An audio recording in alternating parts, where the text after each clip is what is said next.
জুলাই সনদ বাস্তবায়নে নভেম্বরে গণভোটের পর ফেব্রুয়ারিতে জাতীয় নির্বাচনের দাবি করেছেন জামায়াতে ইসলামের সেক্রেটারি জেনারেল মিয়া গোলাম পরওয়ার। আর দলটির নায়েবে আমির ডক্টর সৈয়দ আব্দুল্লাহ মোহাম্মদ তাহেরের মন্তব্য, সংস্কার প্রস্তাব না মানলে দায়িত্বহীনতার পরিচয় দেবে বিএনপি। প্রতিনিধিদের সঙ্গে নিয়ে খালেদ ইবনে মিজানের রিপোর্ট।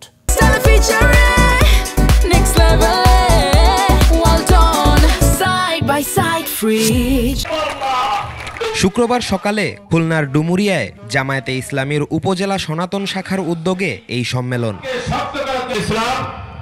বক্তব্য রাখেন জামায়াতে ইসলামীর সেক্রেটারি জেনারেল অধ্যাপক মিয়া গোলাম পরওয়ার। এ সময় নভেম্বরে গণভোটের বিষয়ে জামায়াতের অনড় অবস্থান পুনর্ব্যক্ত করেন তিনি। জাতীয় নির্বাচনের আগে এই সংস্কার প্রস্তাবগুলো গণভোটে দিতে হবে এবং সেটা জাতীয় নির্বাচনের আগে নভেম্বরেই গণভোট দিতে হবে।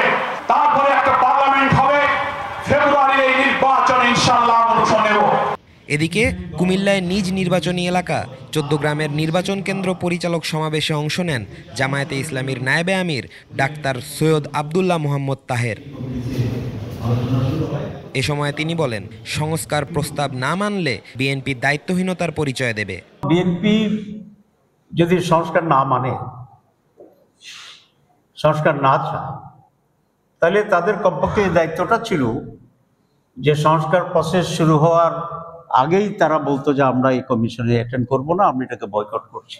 এখন এই কথাটি বলা আমি মনে করি তাদের দায়িত্বহীনতার পরিচয়। অন্যদিকে রাজধানীর মিরপুরে জামায়াতের কেন্দ্রীয় মহিলা বিভাগ আয়োজিত সচেতনতামূলক ক্যাম্পেইনে যোগ দেন দলের আরেক নায়েবে আমির অধ্যাপক মুজিবুর রহমান। নির্বাচনের আগেই ভোটের পরিবেশ নিশ্চিত করতে সরকারের প্রতি আহ্বান জানান তিনি। আমাদের নির্বাচনের আগে নির্বাচনী পরিবেশ দরকার। খালিদ ইবনে মিজান, 21 টেলিভিশন, ঢাকা।